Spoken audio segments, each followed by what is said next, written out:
Good night. Good night now.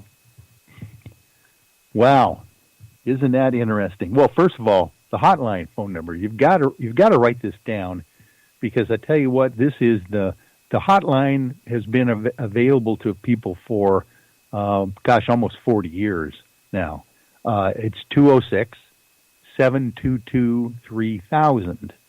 This is the phone number that's in every FAA tower in the United States and around the world. If people see something anomalous, typically they are asked to call the National UFO Reporting Center in Peter-Davenport, and that number again is 206-722-3000.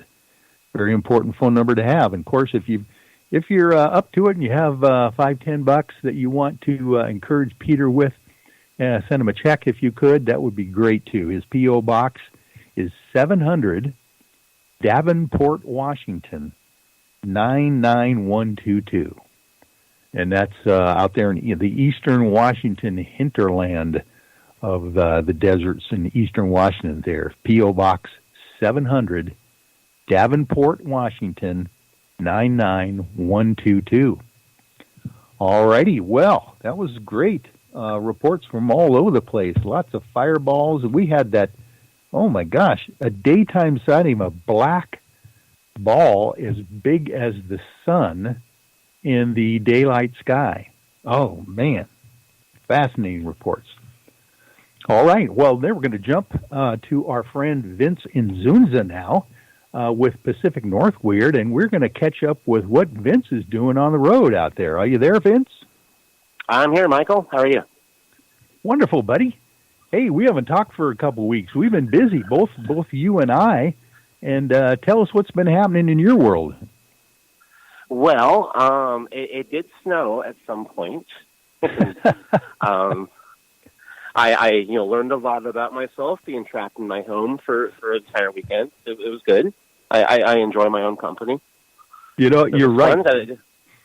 People actually had to deal with themselves for about 2 to 3 weeks there, at least in the Pacific Northwest, and probably experience a little bit about what Alaska would be like in the wintertime.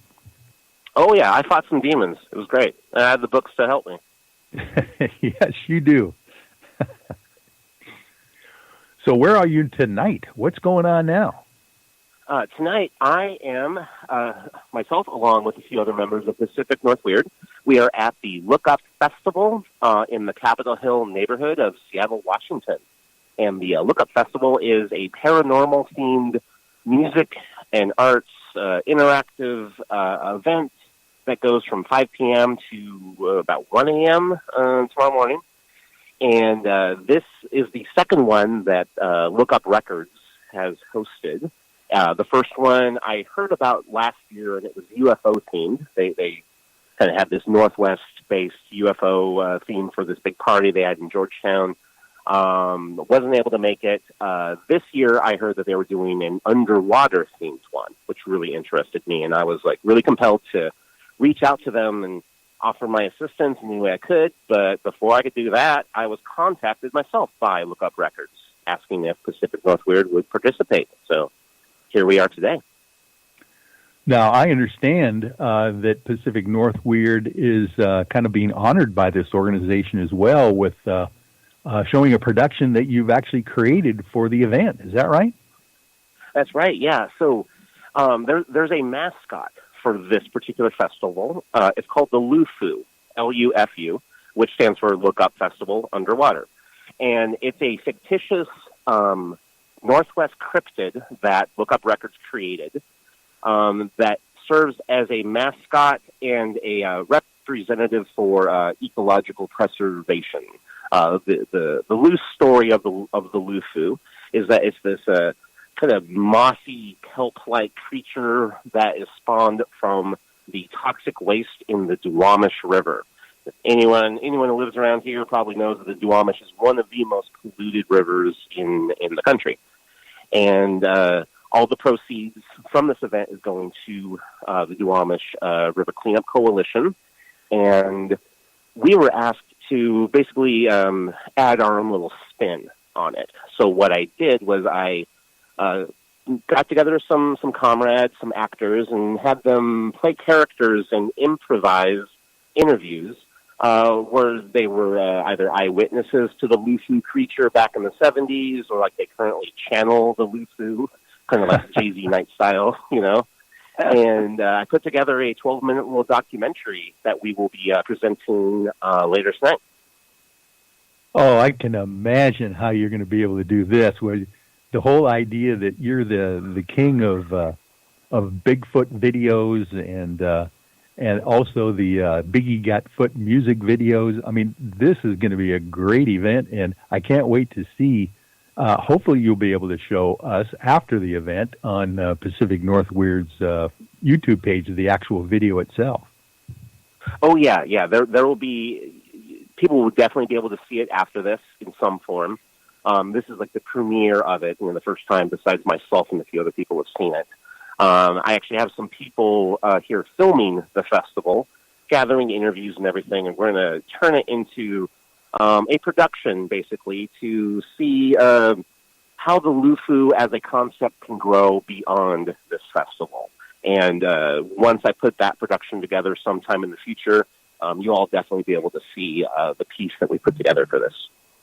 Oh, that'll be great. Matter of fact, Vince, I can see it right now. I think this Lufu was probably just, based upon some kind of real event or cryptid that might have been created back in the hinterlands of the Pacific Northwest. So who knows where it's going to go from here. Oh, yeah. And a cool thing about, the way I do interviews and this is a shout out to the talent, to the actors I worked with. Within their stories that they told, they did weave in actual historic facts and real things about the Northwest. For instance, we spoke with Steve Edmiston, who I believe you saw at the UFO Summit. He did the Maury Island incident film along with Scott Schaefer. Yes, definitely. And Steve played a character named Ted Stevenson, and Ted Stevenson's character was a lawyer and researcher, and told us the true story of Operation Crossroads, which is the time that the government, after World War II, tested 2 more nuclear bombs on the Bikini Islands. They had a big mass of naval ships out there, bombed them, just to see what would happen. What they weren't expecting, or they didn't have a plan for, was what would happen to the ships that did not sink. They ended up taking those ships and scrapping them along the West Coast, and 21 of them wound up at the Bremerton Naval Shipyard in Bremerton, Washington. 3 of those were sunk in the Pacific.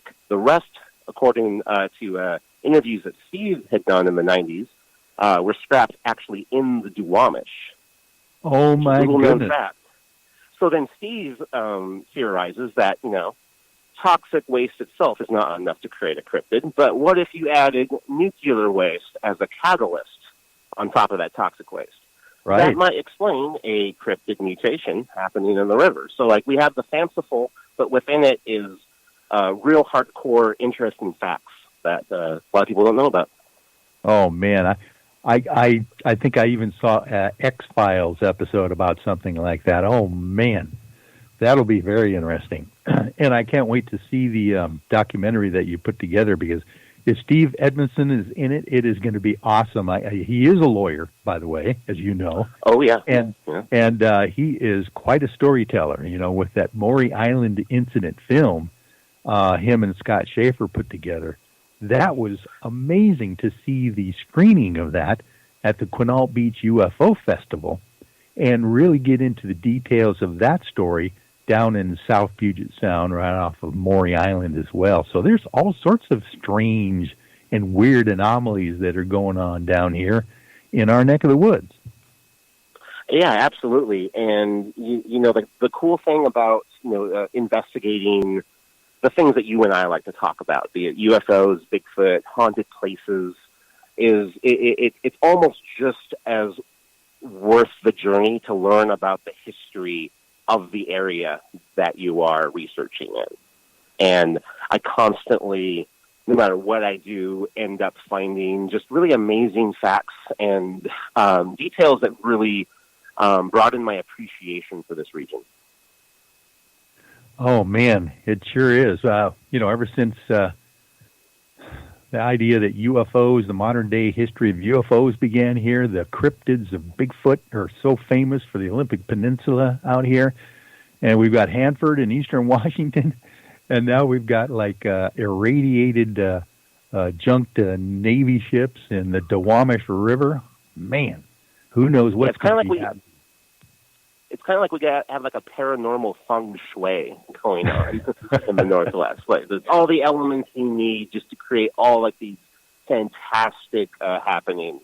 It all occurs right here.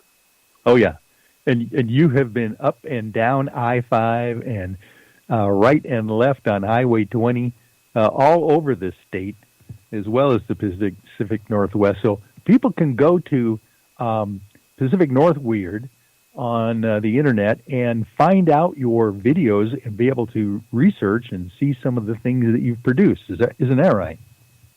Yeah, absolutely. They can go to pacificnorthweird.com, and that links directly to our YouTube channel. And we have almost 70 videos, I think, out now just on all kinds of topics. And you can find our music videos and our documentaries and our everything in between. Just anything that really strikes our fancy and has some sort of connection to the weirdness of the Northwest.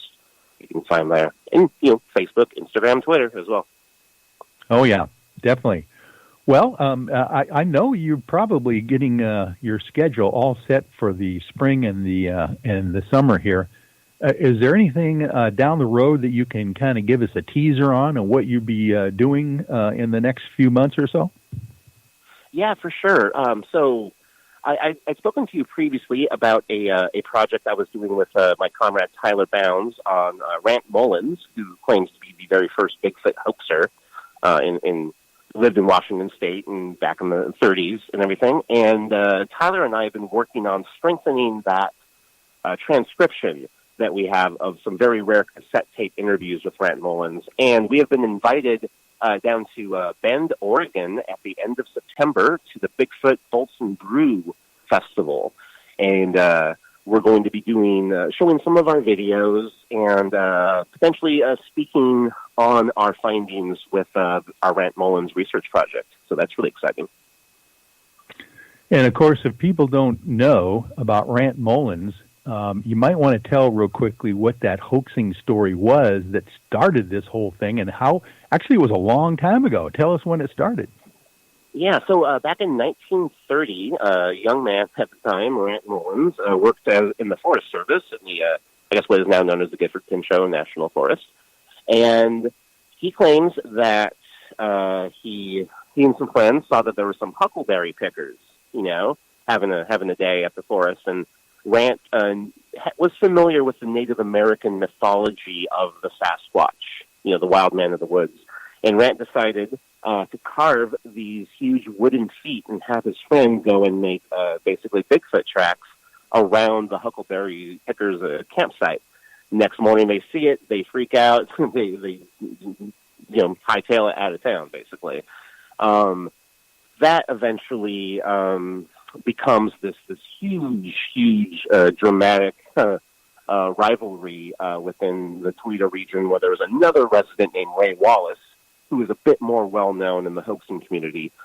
Ray apparently got a hold of some of the feet, went out and hoaxed all across the West Coast, kind of took all of the hoaxing glory from Rant, and then, Rant being, a few years before his death in the mid-'80s, decided to set the record straight, and he went to the newspapers and said, no, Ray Wallace did not invent Bigfoot, I invented Bigfoot. So the story is out there. What makes our finding really special is that, as far as we know, this is the only recording out there of Rant actually speaking. So you get to kind of hear a mid-'80s man kind of chuckle, remembering what it was like to freak out some huckleberry pickers. You get to hear the anger in his voice when he talks about Ray Wallace, taking all of the Bigfoot hoaxing glory. It's just a very fascinating story that we're honored to be able to share with the world.